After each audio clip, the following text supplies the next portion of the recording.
دعا۔ جس کا خدا پر یقین نہ ہو اس کا دعا پر کیوں یقین ہوگا؟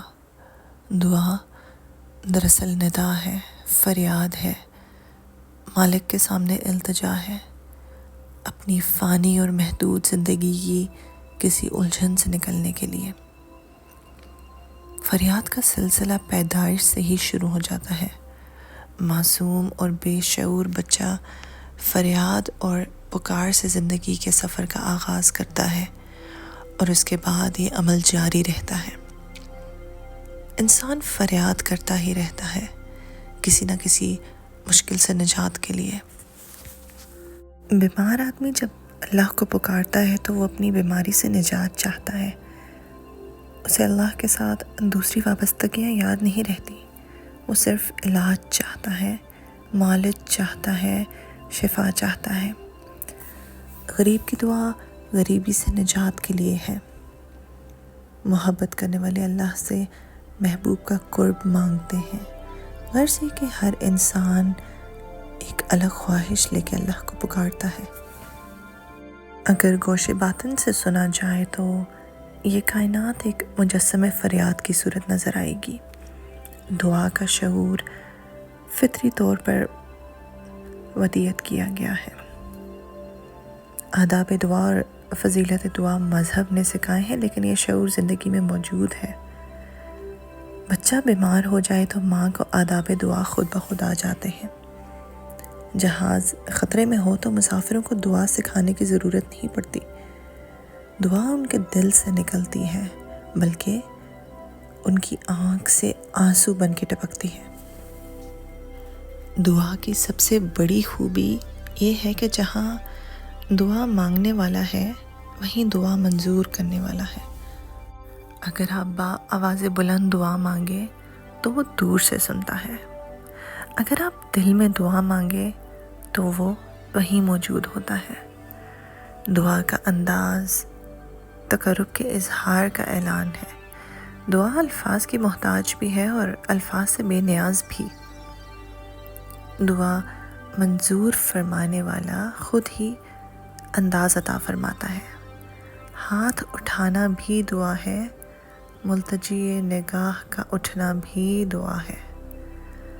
ہم اللہ سے وہ چیز مانگتے ہیں جسے ہم خود نہ حاصل کر سکیں، لیکن جس کا حاصل کرنا ممکن ہو۔ مثلاً ہم یہ نہیں مانگتے کہ اللہ ہمیں پرندوں جیسے پر عطا کر، کیونکہ یہ ممکن نہیں۔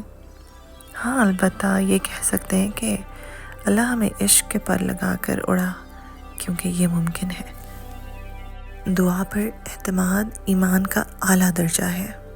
یہ بڑے نصیب کی بات ہے کہ انسان دعا کا سہارا ہاتھ سے نہ جانے دے۔ جب کسی قوم یا فرد کا دعا سے اعتماد اٹھ جائے تو آنے والا وقت مصیبت کا زمانہ ہوتا ہے۔ گناہ اور ظلم انسان سے دعا کا حق چھین لیتے ہیں۔ دعا مانگنا شرط ہے، منظوری شرط نہیں۔ اللہ کریم کے پاس مکمل اختیار ہے، چاہے تو گناہ گار کی دعا فرما لے منظور، نہ چاہے تو پیغمبر کی دعا بھی منظور نہ فرمائے۔ نوح علیہ السلام سینکڑوں برس اللہ کے دین کی خدمت کرتے رہے، آخر ان کا بیٹا بھی طوفان کی نظر ہو گیا، لیکن ان کے ایمان میں فرق نہ آیا۔ دعا آخر سوال ہی تو ہے، ماننے والا مانے یا نہ مانے۔ صاحب دعا خود بھی ابتلا سے گزرتا ہے، یہ زندگی ہے، اس میں غم ضرور آئے گا، تکلیف ضرور آئے گی، بیماری ضرور آئے گی، اور پھر موت بھی ضرور آئے گی۔ ان حالات میں دعا کا مقام کیا رہ گیا؟ دعا کا یہی مقام ہے کہ انسان تقرب الہی کی خواہش کو کمزور نہ ہونے دے۔ دعا یہ ہے کہ اللہ ہمیں اپنی رحمت سے مایوس نہ ہونے دے۔ دعا یہ ہے کہ ہمارا دل نور ایمان سے روشن ہو۔ دعا یہ ہے کہ اتنا کرم نہ ہو کہ ہم اس کی یاد سے غافل ہو جائیں، اور اتنا ستم نہ ہو کہ ہم اس کی رحمت سے مایوس ہو جائیں۔ دعا یہ ہے کہ اللہ ہمیں منظور ہونے والی دعاؤں کی آگہی عطا فرمائے، اور وہ دعائیں جن پر باب قبول بند ہو ان کی توفیق عطا نہ فرمائے۔ انسان اکثر ان چیزوں کو پسند کرتا ہے جو اس کے لیے نقصان دہ ہیں، اور اکثر ان چیزوں کو ناپسند کرتا ہے جو اس کے لیے مفید ہیں۔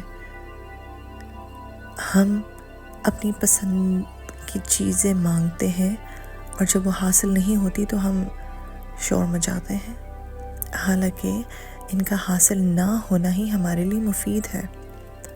اس لیے ضروری ہے کہ مسنون دعائیں مانگی جائیں۔ ہمیں دعاؤں کی تعلیم دی گئی ہے۔ بچے کے پیدا ہونے سے لے کر میت کے دفن کرنے تک ہر مقام پر دعا کا طریقہ کار بتایا گیا ہے۔ مثلاً معمولی سا واقعہ ہے آئینہ دیکھنا، اس کے لیے بھی دعا ہے کہ اے اللہ میرے چہرے کی طرح میرے کردار کو بھی خوبصورت بنا۔ روایت ہے کہ ایک آدمی دعا مانگ رہا تھا، گڑ گڑا کر ایک مقرب فرشتے کا وہاں سے گزر ہوا۔ عابد پہنچ گیا کہ فرشتہ ہے، بولا بھائی میری چند دعائیں اللہ کے ہاں پہنچا دو۔ پھر اس نے آرزوئیں گنوانا شروع کر دی۔ فرشتہ بولا بس میں سمجھ گیا۔ وہ بولا کیا سمجھ گئے ہو؟ ابھی تو بات بھی مکمل نہیں ہوئی۔ فرشتے نے کہا میں اللہ سے کہہ دوں گا کہ تیرا فلاں بندہ کہہ رہا تھا اے مالک مجھے اپنے علاوہ سب کچھ دے دے۔ بس اتنی سی ہی ہے بات کہ ہم اس سے اس کے تقرب کے علاوہ سب کچھ مانگتے رہتے ہیں اور پھر گلہ کرتے ہیں کہ دعا منظور نہیں ہوتی۔ ہم دوسروں کی تباہی اور ہلاکت کی دعائیں مانگتے ہیں، کیسے منظور ہو؟ دعا سے بلا ٹلتی ہے، زمانہ بدلتا ہے، انسان اپنے اعمال کی عبرت سے بچ سکتا ہے۔ ماں کی دعا دشت ہستی میں سایہ ابر ہے، پیغمبر کی دعا امت کی فلاح ہے۔ دعا کی افادیت برحق ہے۔ دعا سے حاصل کی ہوئی نعمت کی قدر ایسے کرنی چاہیے جیسے منعم کی۔ دعا منظور ہونے کے بعد شکر ادا کرنا چاہیے کہ اس نے ہماری دعاؤں کو قبول فرمایا، یہ اس کا احسان ہے۔ کسی کے احسان کو اپنا حق نہ سمجھ لینا چاہیے۔ نیک آدمی کو چاہیے کہ وہ گناہگاروں کی بخشش کی دعا کرے۔ جاگنے والے کو چاہیے کہ سونے والوں کی فلاح کی دعا کرے۔ قوم کے ہر فرد کو قوم اور ملک کی سرفرازی کی دعا کرنی چاہیے۔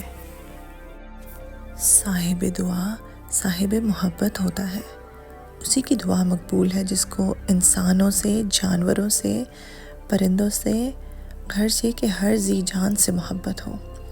محبت نہ ہو تو دعا محض تکلف ہے۔ زمین و آسمان اور اس کے مابین جو کچھ بھی ہے اس کی خیریت کی دعا مانگی جائے تو اپنی زندگی خیریت سے گزر جاتی ہے۔ نفرت کرنے والا انسان دعا سے محروم ہو جاتا ہے۔ سب کی بھلائی چاہنے والا ہی مقبول بارگاہ ہے۔ اللہ کو سب سے زیادہ وہ ہستی محبوب ہے جس کو رحمت ہر دو عالم بنا کر بھیجا گیا۔ حضور کے وسیلے اور واسطے سے دعاؤں کی مقبولیت عطا ہو جاتی ہے۔ بہرحال جب تک زندگی ہے دعا رہے گی۔ دعا آہ ہے، فریاد ہے، شب تاریک کی تنہائیوں میں ٹپکنے والا آنسو بھی دعا ہے۔ سر نیاز کا بے نیاز کے سامنے جھک جانا بھی دعا ہے۔ کسی بے بس کی نگاہ کا خاموشی سے سوئے فلک اٹھنا بھی دعا ہے، بلکہ مضطرب دل کی دھڑکن بھی دعا ہے۔ کسی دور رہنے والے کو محبت سے زیادہ یاد کرنا بھی دعا ہے۔ روح کی مخلصانہ آرزو بھی دعا ہے۔ دعا دینے والے کے در پر کبھی ہم سائل بن کر جاتے ہیں اور کبھی دعا دینے والا سائل بن کر ہمارے در پر دستک دیتا ہے۔ ہم کسی کی دعا کی تاثیر ہیں۔ ہماری دعائیں کسی اور زمانے کو اثر دیں گی، منظور ہو یا نامنظور، دعا بدستور جاری رہنی چاہیے۔